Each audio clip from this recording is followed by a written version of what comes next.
So I actually just put this connection in my head while you were saying that you're much like grandma in the sense that how many people that we heard about at her funeral that she helped and nobody, she just never even mentioned. So as much as you do for the people in your life, and we talk about it all the time, you do a lot for the people and never tell us, like the boy on the bridge or the 100 Black Men or Selma.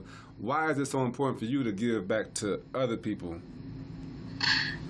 It's really important because I realized that I was born into the environment of my mother and father. Mm-hmm. A hardworking man that came here from Mississippi who grew up when black people were still being lynched Yeah. and sitting on the back of the bus and drinking out of whites only fountains and picking cotton and all those things. But he never gave me any of that. He never said, I never felt hatred. Matter of fact, the exact opposite.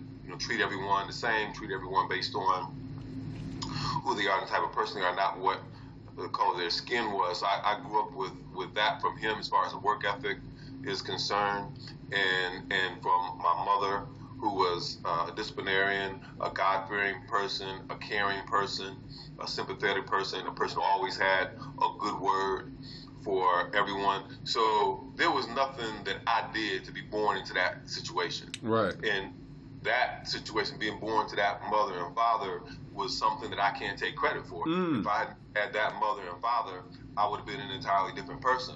So what I try to do for people is really symbolic of the opportunity that I was born into. Yeah. It wasn't like I created that. It's like, well, what is, hey, you're just, this judge and you have success in the law practice and things of that nature.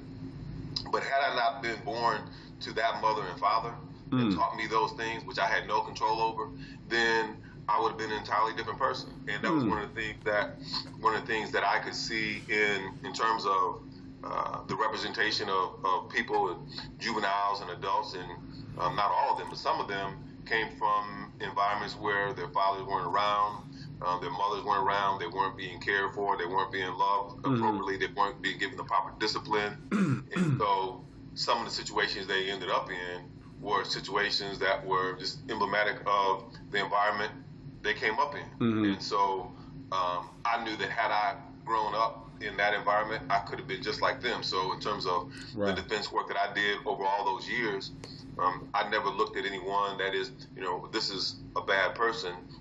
A lot of times it was a person who came up in an environment who didn't know any better, who didn't have the proper guidance,